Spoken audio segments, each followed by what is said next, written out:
Do you want to learn Fusion? Do nodes kind of freak you out? Does it seem a little bit too complicated? Do you kind of like toast? And this is a video for you. One of the things that's really intimidating about Fusion is you open up the interface and it looks like this. So for your first lesson on nodes, we're just gonna not even be in Fusion. We're just gonna be in the kitchen here where things are a little bit more chill. And we're gonna do a little activity. Check this out. We got nodes here. We got nodes for days, loads of nodes. So what the heck are nodes and why are we obsessed with it? Why a whole video dedicated to just one part of Fusion? It's because nodes are the main tool that you use to make composites. That's putting images together, making graphics, making visual effects, explosions, lightsabers, animated graphics, cartoons, all that stuff that you would use Fusion for uses nodes. And so if you don't know nodes, you don't really know Fusion. So let's talk about a node real quick. A node is this little box, and it has a couple of triangles, which we'll talk about here in a minute, and we have a little square.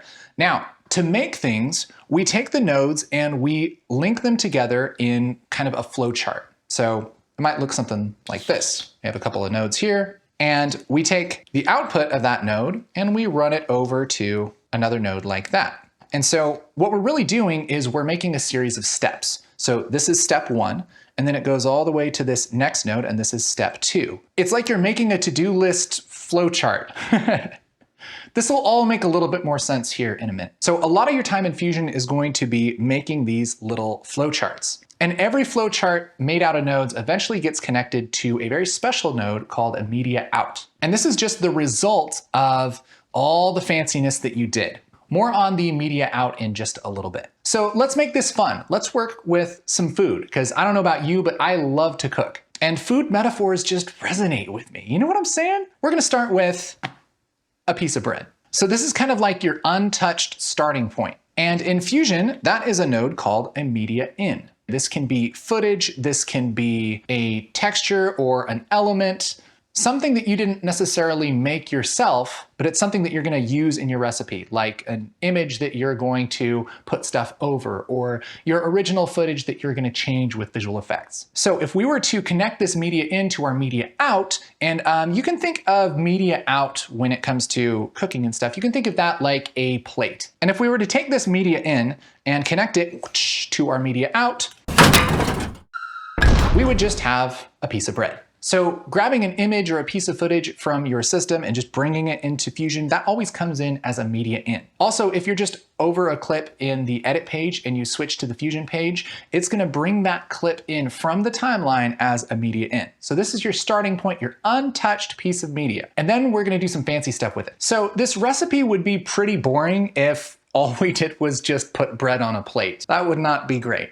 So to change our image, we're going to use an effect. So for our recipe, we're gonna use a toaster. This is a perfect effect for our bread because it's gonna take our bread from regular bread into toast. And if you've never used a toaster before, this is gonna be extra valuable for you today because you get a little bonus tutorial.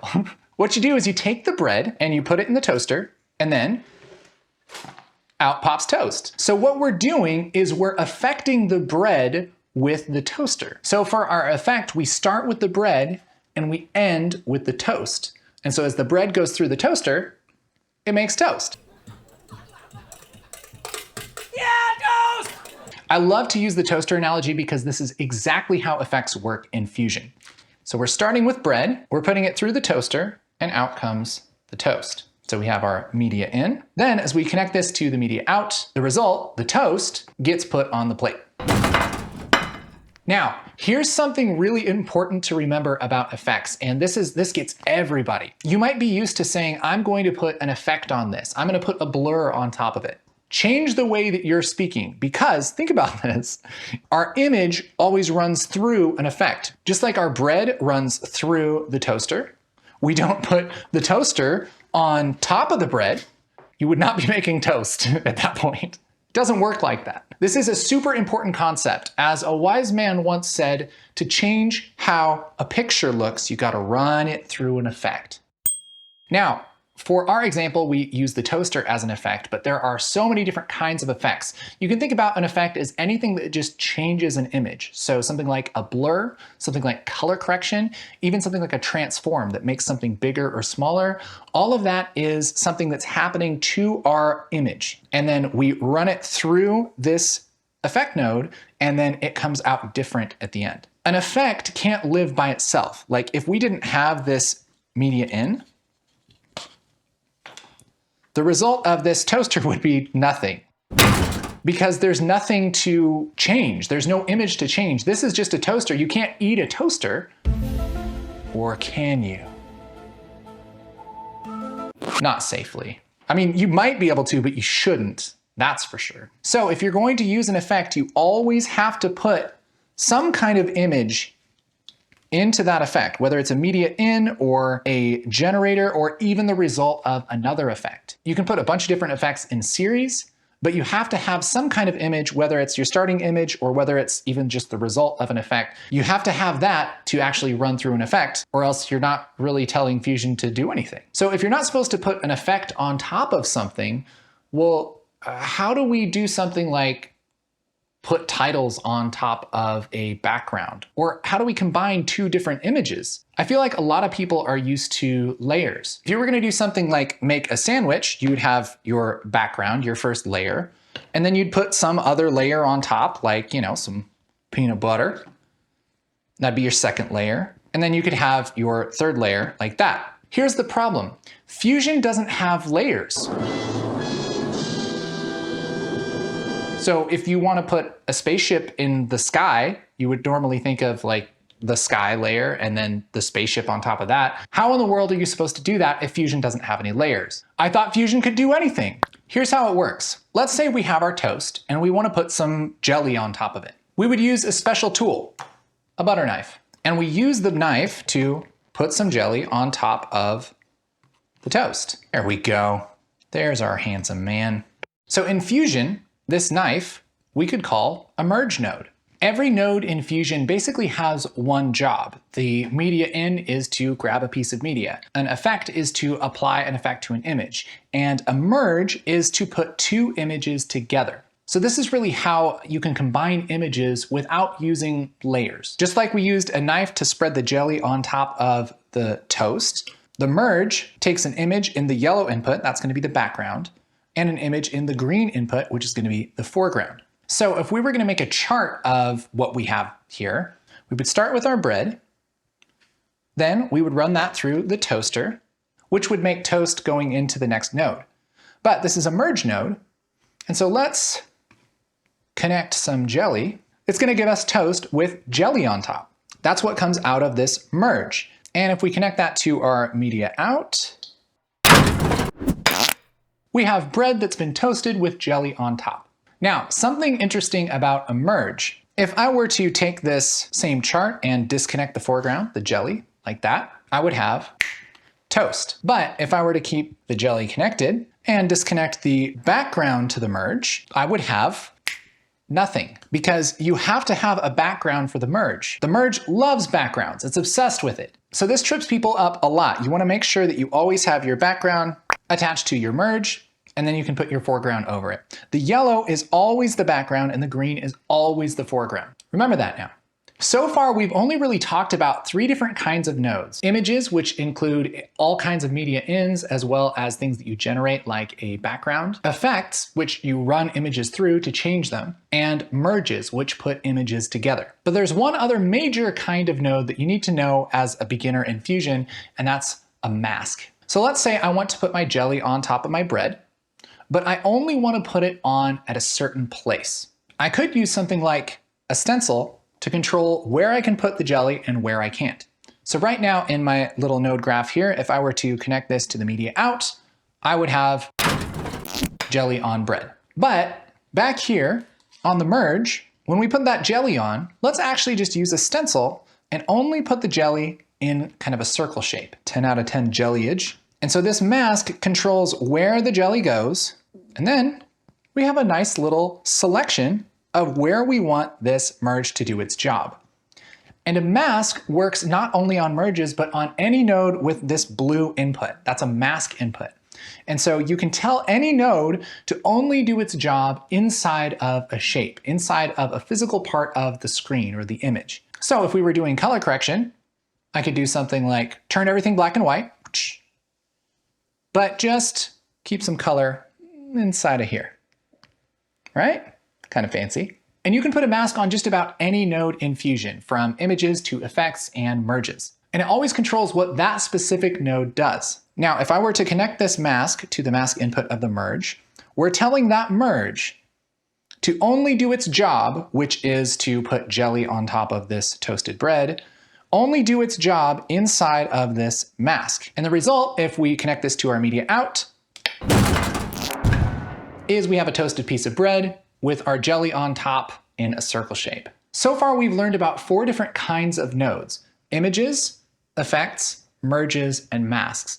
And that makes up, I mean, most of the nodes that you're ever going to use in Fusion. Just about every kind of effect and tool inside of Fusion is some version of that. There are other ones, but they actually work in pretty similar ways, so this is plenty to go on at first. So now that we have all of our tools, we can make a basic composite, and the world is our burrito. So we're ready to make some special toast. I'm gonna have the crew here suggest some ingredients to put on it, and I mean, that's the thing, is we can make anything.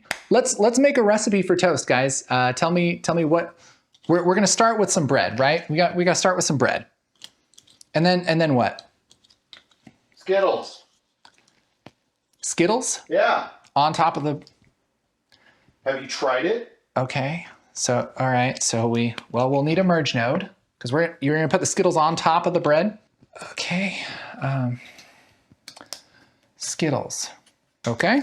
Yeah. So we'll put the Skittles on top. Here's our merge. Okay, then what? What do you guys think? How about some rainbow sprinkles? We already have Skittles that are rainbow, but okay. So we'll just do another merge, because we'll take our bread, we're gonna put the Skittles on top of the bread. Take another merge. Okay. So you sure you want sprinkles? Yes. Okay. Put some sprinkles on top. Okay. I mean, so far it's just sugar, but yeah. Okay. What's next? How about a pint of yogurt? A pint? Okay. Toast is dry. Okay. Well, do you want it toasted or do you want just bread? Toasted. No, toast. Okay. Yogurt on toast. Yogurt on toast. So we got to run the bread through the toaster first. Okay. Put it through the toaster. Bread goes into the toaster. And then we have Skittles on top of that, sprinkles on top of that. Okay, where should that be before? Should it be under the Skittles or on top of the Skittles? Under the Skittles. Under the Skittles. Okay, so we're gonna move all this down. And we're gonna put a pint of yogurt first on top of, so it goes toast and then a whole pint of yogurt. Why have I done this? Why have I given you creative freedom? Okay, so bread, toaster, pint of yogurt, Skittles on top of that, sprinkles on top of that. I feel like we're done. I feel like that's about all we need. Oh, you know what would be good? A chicken. Like a chicken. Yeah, like a whole chicken. That sounds delicious. Yeah. Like a rotisserie chicken. Yeah. You guys know that toast is like, I But mean, do that first. Put the chicken on, then the yogurt, Then and the then the Skittles, and then the Spranks. Yeah. okay. Like just a whole chicken. Okay. All right. Okay, so we take the bread, we put it through the toaster, then we put a whole chicken on top of that. Okay. This is, you guys call this toast? This is a pretty good toast. Yeah. Ship Yeah. it. Okay, cool. All right, guys. So, hey, thank you so much for being here with us today. As you can see, you can make absolutely anything. No, let's see it. See what? Here's the flow chart. It's right see here. the toad. No, let's see it. Hook it up. We don't need to hook it up to, you can imagine what it'd be like. Give us toast. Give us toast. Give us toast. Show us the toast. Okay. So you take this and you take this and you just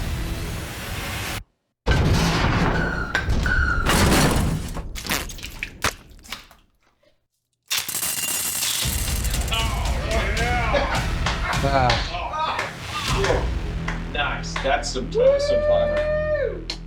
I am hungry. Let's eat. Great. See what I have to work with here? It's just, it's really something.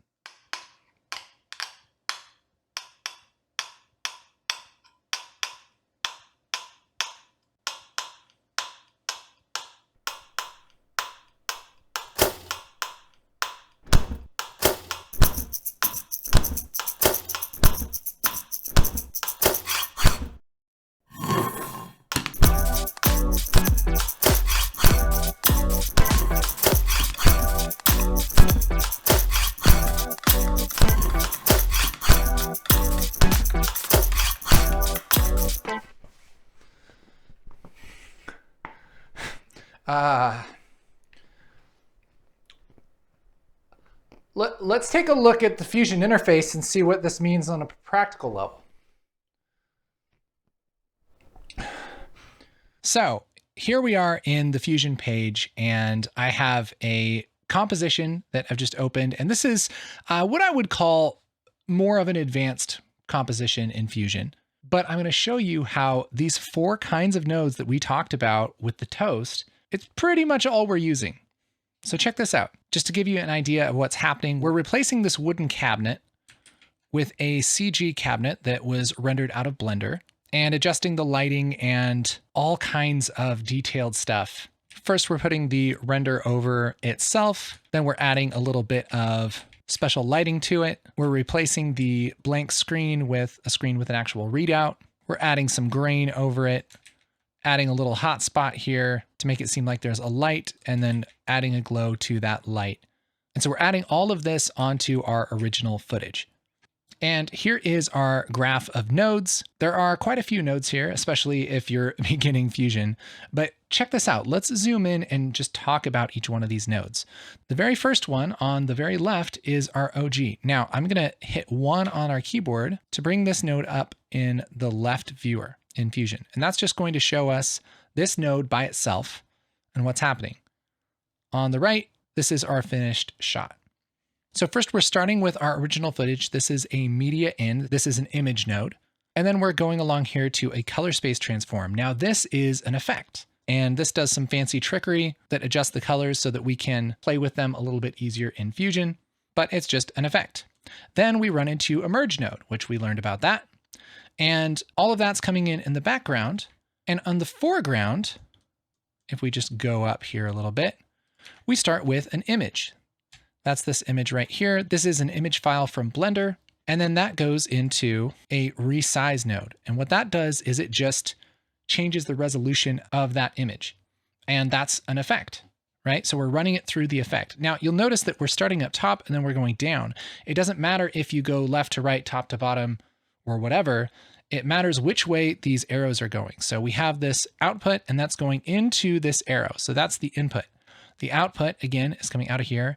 And what's cool is we can actually bring this into 2 different places. We'll take this second place here in a minute, but we're going from resize and we're going down to another effect, the color corrector. So we're doing some adjustment here with our color corrector, and then we're blurring it just a little bit. Might be hard to see here, but we're just taking a little bit of the edge off of this thing with a little blur.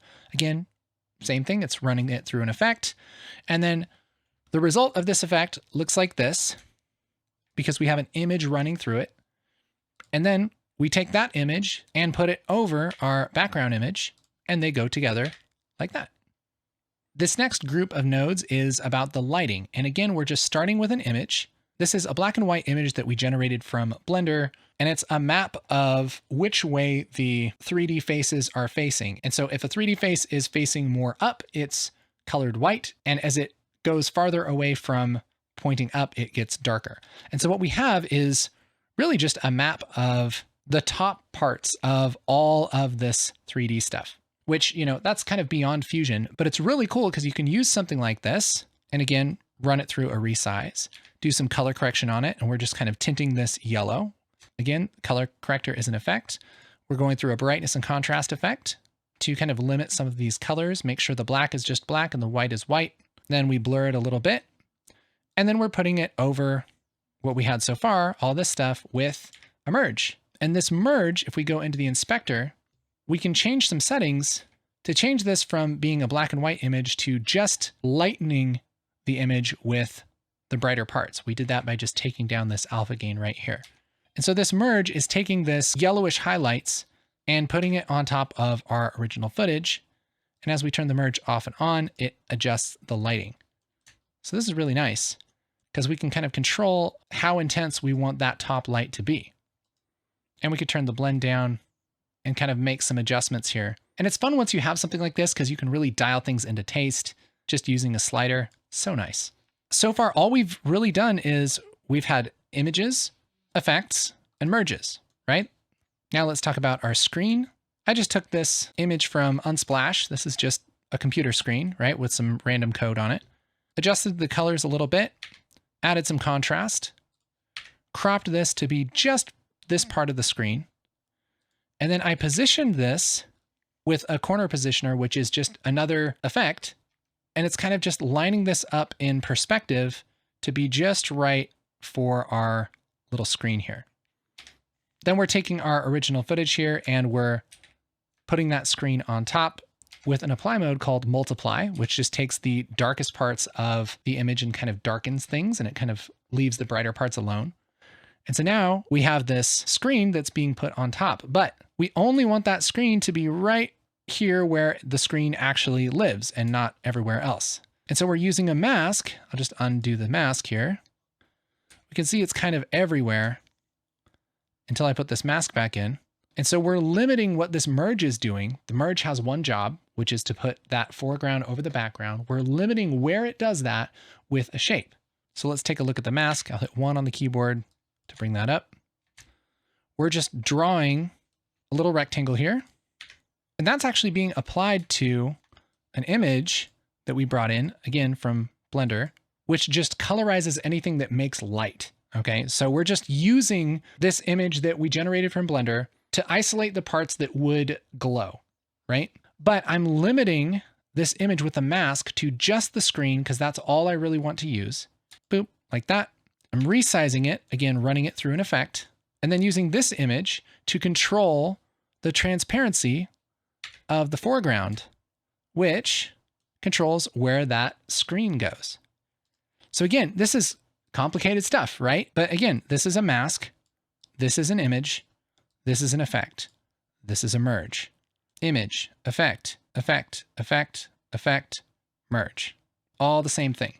And it all works the same. There's little differences in, what the sliders do for the different effects, but the actual node structure is really, really simple. Now check this out. We have our resize here. We're taking the result of this node, which is just a resized image, and we're taking this over here. You can actually plug a node into multiple different places. So yeah, we're going down here to our color corrector, and we're going to put our screen over, and we're going to put this render over our original background. But we're also going to take this render way over here and use it as a mask for an effect called film grain. And what this effect does is it generates film grain, but we're limiting this grain to only be on top of our 3D render like that. So we're using the transparency of our 3D render as a mask to tell that effect where it should be strong and where it should be weak, where it should be totally turned off. And the result is we have this grain that we're generating just over our 3D render, which is what we want because we want to match the grain on this wall to the grain on the 3D render. I can take this grain only thing off. If we zoom way in here, you can probably see the difference. You can see that it's just adding grain to the 3D render and not everywhere. Okay. We're taking all of this and we're running it through an effect called hotspot. That just adds kind of a little white circle there. And then we're running all of that through a glow. But we're only going to use this glow effect inside of a mask that lives right there. So we're limiting that glow to only happen around that white spot. And that's the result. We only have that glow right there. We're running the whole thing through another color space transform. That's to make sure that our color space actually looks good. And then we have our media out. And then anything that we connect to that is what's going to be rendered. So if we wanted to totally skip this and just do a black screen, I could click on this connection to my media out, disconnect it, and then do something like go over here to the very left part of our toolbar and grab a background. Just grab this background node, which again is a way to generate an image, same thing. And I could take the output of this and just plug it into our media out, and guess what? We have a black screen. We can bypass all of these nodes. None of them are going to matter unless we connect them to the media out. But we do want our VFX, so we'll just plug that into the media out, and that's what's going to be sent to the timeline. We can just switch over to the edit page, and there we have our final comp there in the timeline without any rendering or anything like that. That's just where it lives. So even a somewhat involved effect like, combining different layers of 3D renders and everything like that and changing lighting and all that stuff, it's just images, effects, merges, and masks. I hope this has been helpful for you if you want to learn Fusion. If this has been fun and things are starting to click, a perfect next step is to sign up for our Fusion Survival Guide. That's our course that's designed to show you the essentials of Fusion. The big concepts that took me forever to learn, I'm just giving to you. And right now that's available for free. All you have to do is click this card right there. There's also a link in the description. I heavily recommend checking that out because you're going to be on your way to making awesome stuff in Fusion in no time. And if you don't know me, my name's Casey and I teach people how to use Fusion. That's my jam. I have lots and lots of videos about Fusion and DaVinci Resolve. We even got an in-depth beginner course called Fusion Zero to Hero that is just the bomb diggity. So when you're ready to dive in head first, then that is a great place to do it. But for now, check out the free Fusion Survival Guide. And I think it's so cool that you watched all the way to the end of this video. What was your favorite part? Was it the song? That was my favorite part. Oh, it's just a jam. Just a toastin' jam. You're welcome.